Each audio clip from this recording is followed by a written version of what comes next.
Konnichiwa. This is a supplemental video clip to talk about Japanese orthographies. By now, you realize that the Japanese uses different writing systems, namely kanji, hiragana, and katakana.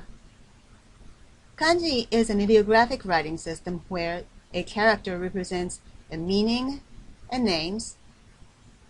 On the other hand, hiragana and katakana are the syllabic writing system, which a character represents a syllable. Hiragana looks more curvy, katakana looks more angular. Chinese characters that used in Japan are called kanji. Kanji are ideographs representing meanings and ideas and doesn't represent sounds at all.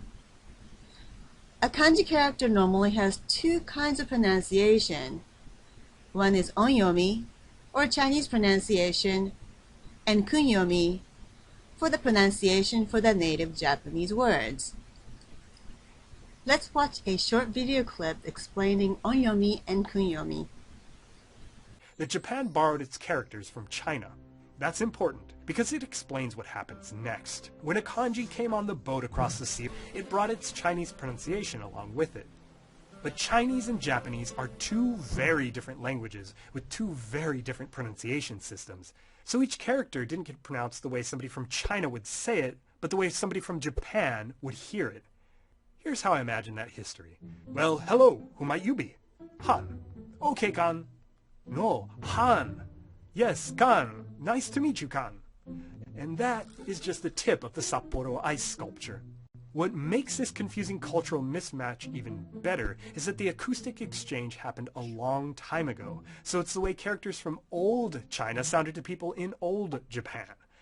And since, like I explained last time, most characters are a bad game of charades with one part of the character telling you what the word sounds like, the confusion coming out of this phonological telephone game makes that vague sounds like hint even more vague in Japanese.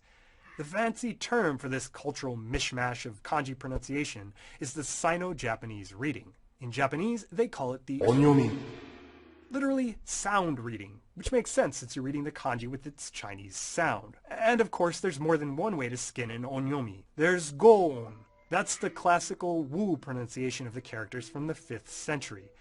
Then came the kanon, which are Tang dynasty pronunciations starting in the 7th century. Doon pronunciations made their way to Japan from later dynasties. The final onyomi is ganyon. Outlier pronunciations and even mistakes that became conventional and stuck around over the centuries. So yeah, don't be surprised when the onyomi for a kanji you're learning is actually a bunch of different Sino-Japanese pronunciations. Kanji don't just have onyomi though, they also have kunyomi. Like I said before, Japanese and Chinese are two very different languages, which means that all of these onyomi getting borrowed century after century are basically foreign vocabulary words. But do you think the native Japanese words just stepped aside and made room for all the shiny new Chinese terms? No. The incoming kanji had to fit Japanese too, so Japanese words got matched to Chinese characters that seemed like a good fit at the time. Here is the character for cart, or vehicle. It has a few Sino-Japanese onyomi, but the basic one is sha. But the Japanese already had a word for this, kuruma, so this character can represent any of these pronunciations. You must be thinking about why Japanese use kanji. When Japan started to make contact with other countries, they didn't have any writing system.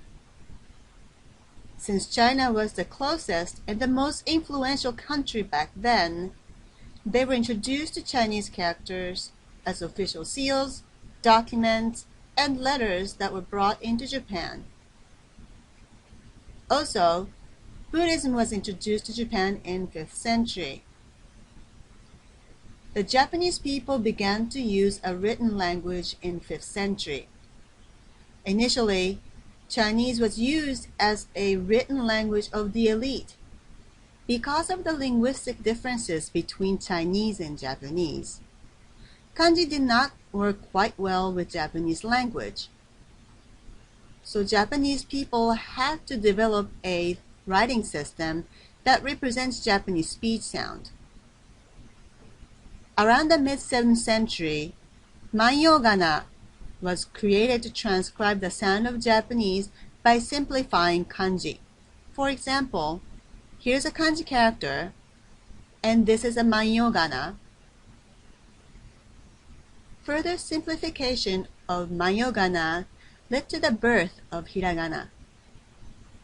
Hiragana was used to write private letters.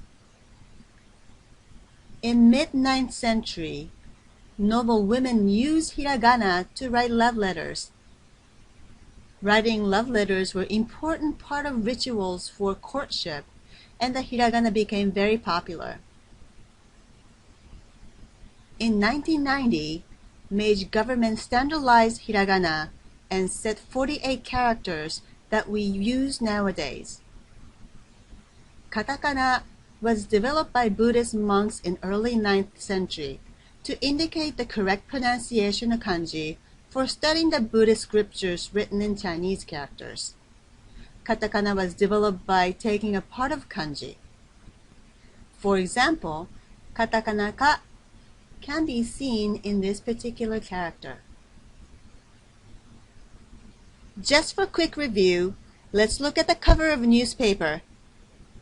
Here you can see kanji, curvy hiragana, and katakana. Japanese is the only language in the world to use 3 different orthographies. Well, I hope this video was helpful. If you have any questions, ask me in the class. Bye!